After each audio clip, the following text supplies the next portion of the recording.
வாசல் நேயர்களுக்கு வணக்கம். இன்றைக்கி சின்ன தொழில் செய்கிறவங்க எந்த அளவுக்கு வளர்ச்சி அடைகிறாங்க, அதில் இருக்கிற லாப நஷ்டத்தை பற்றி நம்ம ஒரு சின்ன பேட்டி எடுக்கலாம். நன்றிண்ணா. உங்களை பற்றி அறிமுகப்படுத்திங்கன்னா நீங்கள் பேசுங்க. சார் வணக்கம். எங்கள் ஊர் சந்தை புதுவப்பம். என் பேர் கனகராஜ். இப்போ இந்த வர காலகட்டத்தில் எல்லாமே சிக்கன் ரைஸு ஃபாஸ்ட் ஃபுட்டு அது இதுன்னு கண்டதை சாப்பிட்டு அதில் அஜினமோட்டோ பவுடர்லாம் போட்டு எல்லா உடம்பை அவங்க கெடுத்துக்கிறாங்க. அதனால் இந்த சிறு தொழிலாளிகள் சிறு சொல்லுவாங்களா கம்பு கேவரு அதெல்லாம் ஊக்கத்தகுவமாக பழைய உணவு பாரம்பரிய உணவு இது.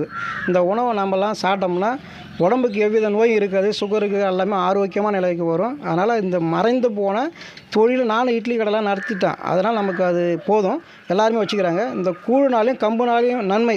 அவங்களும் 10 ரூபா சம்பாதிப்பாங்க. இன்றைக்கி 40 ரூபா கம்பு விற்கிதுன்னா இன்னும் ஒரு 5 ரூபா சேர்த்து கிடைக்கும். இப்போ அவங்களுக்கு விவசாயிகளுக்கு லாபம், நம்ம கூழ் விற்கிறவங்களுக்கும் லாபம். இந்த தொழில் ஒரு புனிதமான கூழ் தொழில்.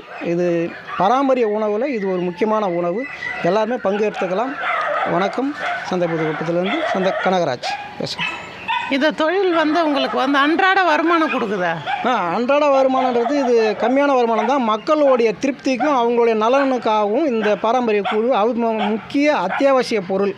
நாம் இந்த சிவனடியாராக இருக்கிறதுனால மக்களுக்கு மறைஞ்சு போன உணவு மறுபடியும் மீட்டு எடுத்துக்கணும் வரணும் அப்படின்றதுனால இன்றைக்கி காலகட்டத்தில் வேகமாக போகிற காலகட்டத்தில் நம்ம இந்த தொழில் உணவை கொடுக்கணும். கூழுடைய நன்மையை பற்றி தெரிஞ்சுக்கணுன்றதுக்காக நம்ம இந்த கூழ் கடையை நம்ம ஆரம்பித்து இதே ஒரு 6 ஆண்டு காலமாக போய்கின்னு இருக்குது சிறப்பாக. நன்றி சார். இன்றைக்கி நம்ம சிறு தொழில் செய்கிற ஒரு ஆளை பற்றி நம்ம பார்த்தோம். அந்த அடிப்படையில் நம்ம இந்த கூழ் வியாபாரம், அதாவது மறைந்து போன உணவுகளை மீண்டும் கொண்டு வரணும், அந்த உணவுக்கு முக்கியத்துவம் கொடுக்கணும், எல்லாம் ஹெல்த்தியாக இருக்கணுன்றதை பற்றி அண்ணன் சொன்னாங்க. மீண்டும் ஒரு நண்பரோடு நம்ம சந்திப்போம். நன்றி, வணக்கம்.